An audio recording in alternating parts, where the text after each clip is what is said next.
Hey everybody, Happy New Year's Eve. So to celebrate the new year, I figured we'd do something new. The goal is to, on being New Year's Day, to start a salted caramel dark chocolate mead. And it might be more of a toffee because caramel, when you're cooking your honey, you want it to cook longer, like in a slow cooker. And what that does is that develops some caramel tones and things like that. If you're cooking it like a boucher in a pot over a short period of time, it gives you more of a toffee flavor. And believe it or not, there is a difference there. So we're going to show you real quick what we have on the counter, our layout, and then show you the stove. Okay, so we're going to flip it. All right, so first things first, we have our log. As you can see, we got our recipe right there. We're going to use distilled water. I haven't put the amount in yet. I know I'm going to need close to 4 gallons, but I want to be real accurate with this. Wildflower honey, which is mine.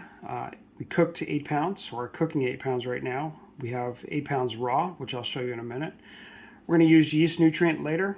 We're going to use cacao nibs later, vanilla beans later, and a sea salt solution later for the salty part. So there's our quote unquote beer name, or in the style, the date and the time we started, and the Chilean Merlot port mead is what we're drinking. It's self-brewed.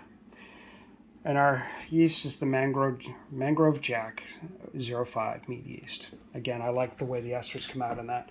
So here's 8 pounds of honey out of the bucket. There's the bucket, 5-gallon bucket. Distilled water, we had 4 gallons. I've got some warm on the stove, and I've got 2.5 gallons not warmed. This is yeast. With the Mangrove Jack, it tells you can sprinkle it over the top, and it works just fine. I still prefer rehydrating it. I find I get better flocculation and just better overall action. Okay, so we have the tube to do our original gravity, the cacao nibs, and the vanilla beans. Like I said, we're not doing anything with those today. However, we will talk about what we're going to do with them. Okay. We've got our bucket, we've got our hydrometer, we've got our tools for our overflow, our blow-off tube. In the back, just in case I needed it, there's an extra carbon dioxide valve and a funnel. I don't need the funnel because I'm not using a carboy, I'm using the bucket. And last, certainly not least, what are you drinking when you do it? I prefer to drink what I've made. In other words, tonight I'm drinking a Chilean Merlot port mead. It's about 20% ABV. It's the best I've ever made. This came out really nice. It's amazing. But at the same time, I'm trying to age it for next year, and hopefully we'll get into a couple competitions and see what others think of it. Okay. So as we go over here, we're going to go over here to the stove. And right here, we've got toffee yeast. You see the color is still pretty golden. I'm trying to do this as slow as I can, simply to get more of a caramel flavor to go with the toffee. I'm trying to generate both. And here's that water I told you about. Again, I'm using distilled water. So distilled water allows us to not have to worry about it allows us to not have to worry about there we go, the chemical composition of any water. Having just recently moved up to Bow, New Hampshire, it is the water up there tends to have magnesium and a bunch of other stuff, things that really just you don't want to deal with. So using distilled water is just easier. Okay, so that being said, I'm going to put the unmelted honey in the bucket, and basically I'm going to put the video on hold while I do it. Pour in some water just to get that all liquefied, and then we can start adding that stuff, and we'll get on our way. Okay, all right. Hey, we're back. So I'm going to turn it around. As you can see, I stacked the buckets up. It's just easier to work with rather than either going up too high on the counter or too crazy down on the floor. Okay, so our thermometer is reading. Now our max temp is 86 for the Mangrove Jack. As you can see, we're still pretty high up already. So we're close though. Okay, so we're only 2 degrees off, which means we've got to let it rest for a while, let it just kind of cool down. I'll use my aeration tool, which this is my aeration tool. It's a meat slicer, but it's as big as the bucket, so it fits. You tend to use whatever you can. I've got a 4-foot paddle sitting out in the car, but for this purpose, I don't necessarily need it. So anyways, what we're going to do, I'm going to talk about this. So cacao nibs. What I do with those is I lay them out on a sheet pan, and I just roast them. I want to do it slow and slow, usually about 300.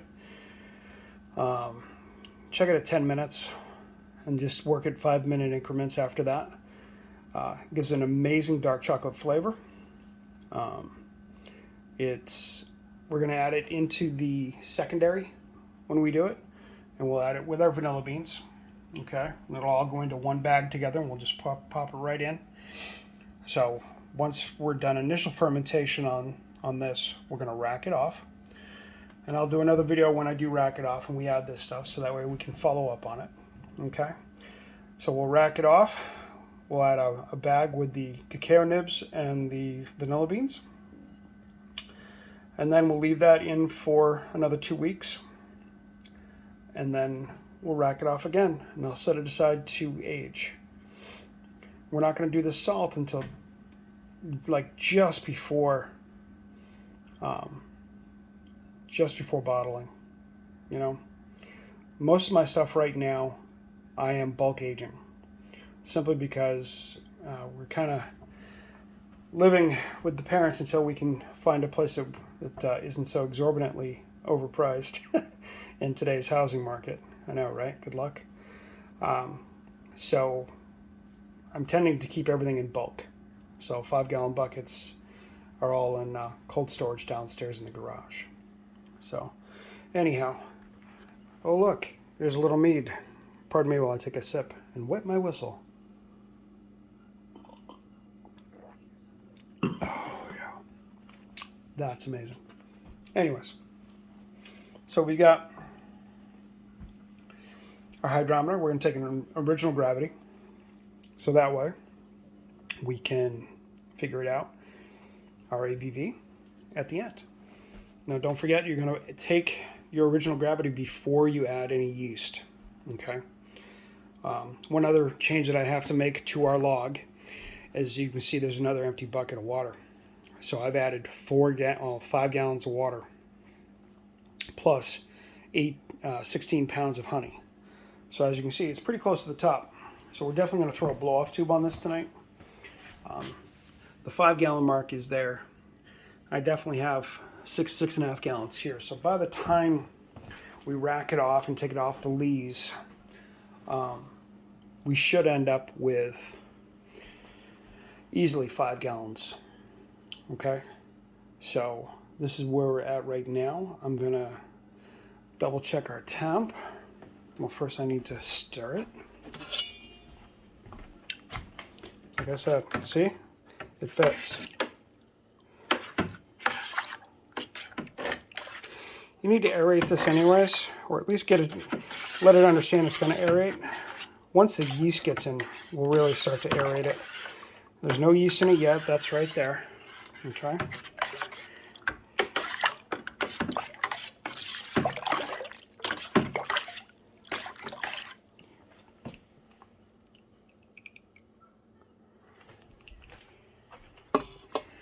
There's that.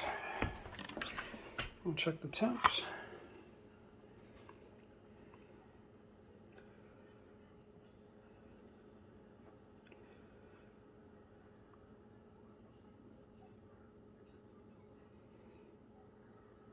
There's our max. Oh, we're over. So we still have that we're still at 88. So things that you can do, and you see it's holding steady at, oh, we're at 89. Not happy about that. Let's see. Things that you can do to take care of over temp. You can add ice, which I don't want to add any more liquid to this. Ice or cold water, either one will work, or cold juice, whatever it is you're using. Okay. Apologies for the staring. I'm not used to where the phone is on my, well, the camera is on my phone.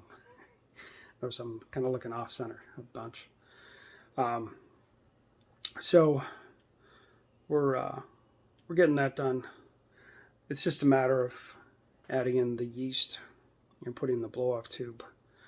As you can see, on our top we have a grommeted hole right here. Okay. So this tube is going to fit in that hole, and the other end will go in here, and we'll fill it up to about here with the sanitizing solution. So that way, when it does ferment, the gas will go out that way, and it won't blow the top off. And I have had the top blow off of these before. It's not pretty, and I actually got a phone call from my wife when I was traveling about it. And I was out in Ohio, and she was in Connecticut. Needless to say, thankfully I was home pretty quick, and we got it taken care of. So, again, all we have to do now is wait for the temp to come down and add the yeast, add the blow-off tube in the lid with the sanitized solution in our blow-off bucket, and that's going to do it. Okay? So if you guys have any questions, by all means, please, post your questions right there on the video. There's plenty of space down below to ask. I'm more than happy to share whatever knowledge I have. There's no secrets here. Everything that I've learned, I share. Because the only way that we as a mead making community get better is by sharing knowledge. If you're looking for pages on Facebook to join for some new techniques and really cool ideas as far as their mead, I recommend Modern Mead Makers. You'll find me on there, as well as a bunch of very creative people. They're amazing, and I get a lot of ideas from them. So anyhow, y'all have a wonderful, wonderful day. Happy New Year's. I hope everybody stayed safe and didn't drive drunk. So take care of yourselves. We'll see you when we rack this off in about a month, okay? Bye-bye.